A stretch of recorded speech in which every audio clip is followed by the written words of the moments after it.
Horror की दुनिया में फॉलो खूनी मंडे और एंजॉय करो दिल दहला देने वाली हॉरर स्टोरीज।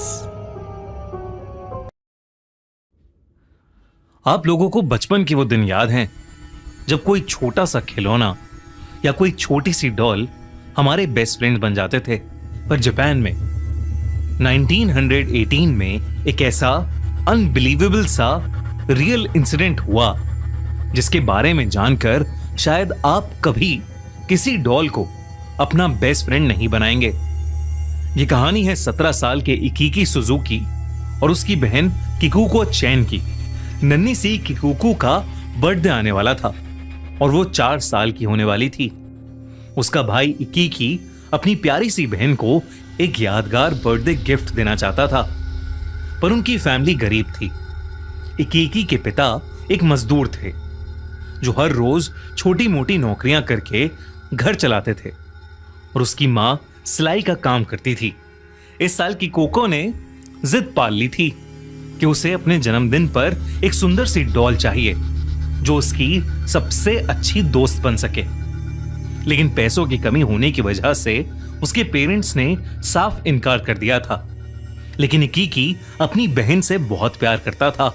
वो उसकी उदासी बर्दाश्त नहीं कर सकता था। पूरे 1 महीने तक छोटे छोटे काम करके इकीकी ने पैसे इकट्ठे किए। वो बाजार में अपनी बहन के लिए एक सुंदर सी डॉल ढूंढ रहा था कि तभी एक शॉप की विंडो पर उसकी नजर एक ट्रेडिशनल जापानीज डॉल पर पड़ी। वो डॉल बाकी किसी डॉल से बिल्कुल अलग थी। उसके चेहरे पर एक अजीब सी शांति थी, लेकिन उसकी आंखें इतनी गहरी मानो वो सब देख रही हों। उस डॉल ने जापान का ट्रेडिशनल रेड किमोनो पहना था और उसके काले बाल उसकी गर्दन तक आ रहे थे। इकीकी को वो डॉल बहुत अच्छी लगी और उसने तुरंत उसे खरीद लिया। अपनी 4th बर्थडे पर जब किकोको ने अपना गिफ्ट खोला तो वो खुशी से पागल हो गई। उसने उस डॉल को अपने रूम में सबसे खास जगह दी, अपने साथ सुलाने लगी और उसका नाम रखा ओकीकू। किकोको उस डॉल को इतना पसंद करती थी कि एक पल भी उसके बिना नहीं रहती थी। वो उसके बाल कोम्ब करती, उसे नहलाती और हमेशा अपने पास रखती थी। लेकिन ये खुशी ज्यादा दिन तक नहीं टिकी।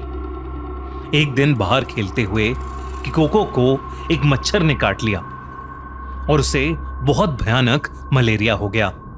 तड़पते हुए आखिरी सांस तक उसने ओकीको डॉल को सीने से लगाए रखा और आखिर में उस नन्ही सी किकोको की मौत हो गई। जापान में डेड बॉडीज को जलाते हुए उनके साथ मरने वाले की सबसे पसंदीदा चीज भी जलाई जाती है।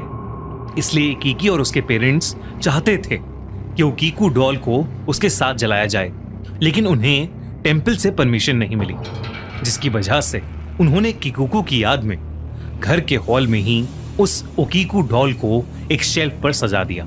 और कहानी में असली हॉरर यहीं से शुरू हुआ। एक रात जब इकीकी सो रहा था तो उसे घर के हॉल से हल्की हल्की आवाजें आईं, जिससे उसकी नींद खुल गई। उसे ऐसा लगा कि जैसे वो किकोको की आवाज है, जैसे वो कुछ बोल रही है और धीरे से हंस रही है। इकीकी हॉल में गया पर वहां कोई नहीं था। उस रात के बाद ऐसा अक्सर होने लगा। इकीकी के पेरेंट्स को भी वो आवाजें आने लगी। एक दिन इकीकी काम करके अपने घर वापस आया तो उसने अपने रूम में देखा कि किकोको की सारी ड्राइंग्स बिखरी पड़ी हैं और ओकीको डॉल उन ड्राइंग्स के पास ही पड़ी है। किकोको के पेरेंट्स घर पर नहीं थे और खिड़कियां भी बंद थीं, इसलिए इकीकी को समझ ही नहीं आया कि ये कैसे हो गया। पर उस दिन ओकीको डॉल को वापस शेल्फ पर रखते वक्त इकीकी ने एक अजीब सी बात नोटिस की। उस डॉल के बाल जो उसकी गर्दन तक आते थे अब लंबे होकर उसके कंधे तक आ रहे थे। बल्कि पहले उस डॉल के बाल काले थे पर अब उनमें ह्यूमन हेयर की तरह ब्राउन शेड आ रहा था और वो एंड से स्प्लिट भी हो रहे थे।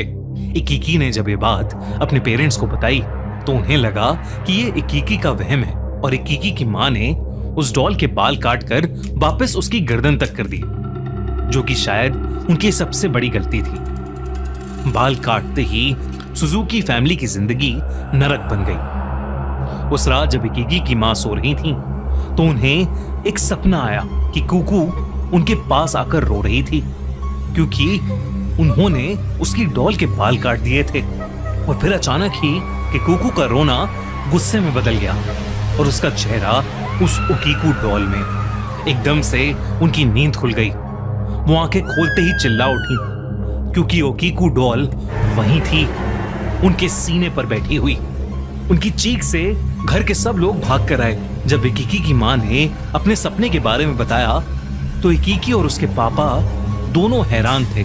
पर इकिकी ने देखा कि ओकीकू डॉल तो बाहर शेल्फ पर ही रखी है, तो ये कैसे हो सकता था।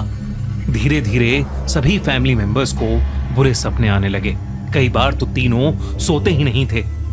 सभी भयानक सपनों में एक चीज कॉमन होती, ओकीकू डॉल का उन्हें डराना और मारने की कोशिश करना। कुछ दिन गुजरे और ओकीकू डॉल के बाल और बढ़ने लगे और वो अब कंधों से भी नीचे आ गए थे।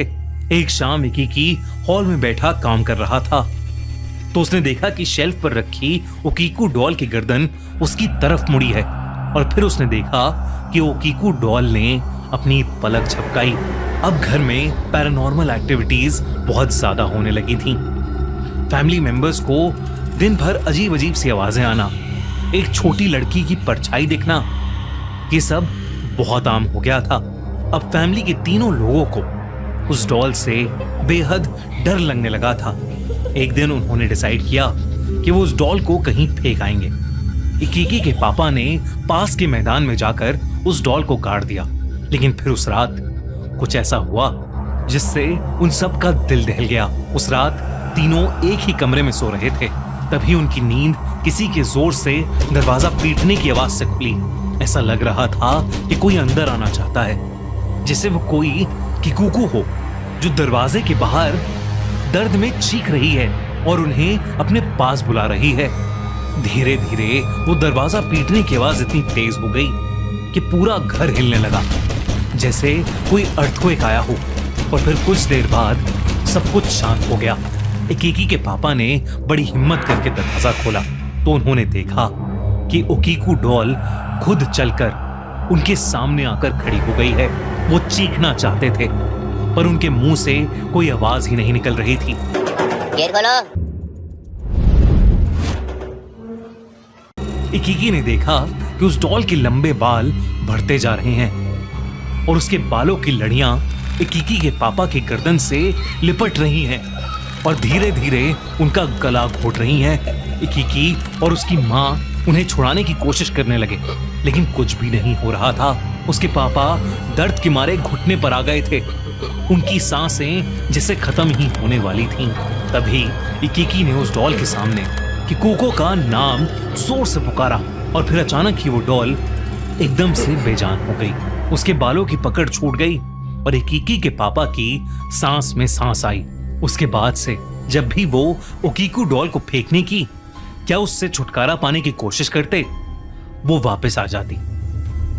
ये हॉरर 1-2 साल नहीं, उनकी फैमिली ने पूरे 20 साल तक सहा। जब भी हर साल किकुको की बर्थडे पास आती, पैरानॉर्मल एक्टिविटीज और ज्यादा बढ़ जाती। उन्होंने कई पंडित, कई मॉन्क्स को बुलाया, लेकिन जब भी कोई कोशिश करता, घर की हालत और ज्यादा खराब हो जाती थी। आखिर में हार के 20 साल बाद उन्होंने घर छोड़ने का प्लान किया और उस डॉल को जापान के मनांजी बुद्धिस्ट टेम्पल में सौंप दिया। टेम्पल के मॉन्क्स ने भी पूरी कहानी सुनने के बाद उस डॉल को क्लेंस करने की बहुत कोशिश की, पर उस कर्ज डॉल पर किसी चीज का असर नहीं हुआ। करीब 100 साल बीत चुके हैं, लेकिन वो डॉल आज भी उसी टेम्पल में प्रॉपर्ली पैक करके रखी गई है। टूरिस्ट्स जापान में उस टेम्पल में जाकर आज भी ओकीकू डॉल को देख सकते हैं, लेकिन उसकी फोटोज लेना बिल्कुल भी अलाउड नहीं है। कहते हैं कि कोई भी टूरिस्ट उसे ज्यादा देर देख भी नहीं सकते, वरना उसे उस डॉल के भयानक सपने आने शुरू हो जाते हैं। उसके बाल आज भी ह्यूमन हेयर की तरह ग्रो करते हैं और उस टेम्पल के monks time to time Okiku doll के बाल काटते भी हैं। लेकिन सबसे हॉरिफाइंग बात जो रिसेंटली पता चली है कि अब उस डॉल का मुंह धीरे धीरे खुल रहा है और लोगों को उसके अंदर उसके दांत बढ़ते हुए नजर भी आ रहे हैं।